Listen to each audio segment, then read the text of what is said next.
అధ్యక్ష ఈ ఇన్వెస్ట్మెంట్స్ కి skill and job ready work force local గా అవసరం ఉంది అధ్యక్ష. ఇండస్ట్రీ అలైన్డ్ ఈ స్కిల్లింగ్ అనేది చాలా చాలా కీలకమైంది అధ్యక్ష. ఎందుకంటే నేను ఇండస్ట్రీస్ తో మాట్లాడినప్పుడేమో పిల్లలు లేరంటారు, పిల్లలు కలిసినప్పుడేమో ఉద్యోగాలు లేదంటారు. గ్యాప్ ఏంటంటే స్కిల్. ఆ స్కిల్ గ్యాప్ అనేది ఏర్పడింది కనుక దాన్ని అధిగమించడానికి ఇది ఒక అద్భుతమైన అవకాశం అధ్యక్ష. ఎందుకంటే కన్వెన్షనల్ హైయర్ ఎడ్యుకేషన్ అది వేరే objectives, teaching, assessment, research objectives వేరే అధ్యక్ష. ఇది నెక్స్ట్ లెవెల్ జాబ్స్ కోసం అద్భుతంగా పనిచేస్తుంది అధ్యక్ష. అంతేకాకుండా కేంద్రంలో కూడా ఒక నేషనల్ పాలసీ వచ్చింది అధ్యక్ష.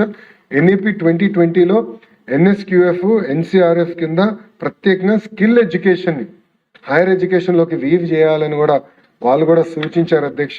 అంతేకాకుండా మేము పక్క రాష్ట్రాల్లో ఏం జరిగిందో కూడా చూసాము. మహారాష్ట్ర, గుజరాత్, రాజస్థాన్, తెలంగాణలో ప్రత్యేకంగా స్కిల్ యూనివర్సిటీస్ ఏర్పాటు చేయడానికి ఒక ప్రత్యేక యాక్ట్ కూడా వాళ్ళు తీసుకొచ్చారు అధ్యక్ష.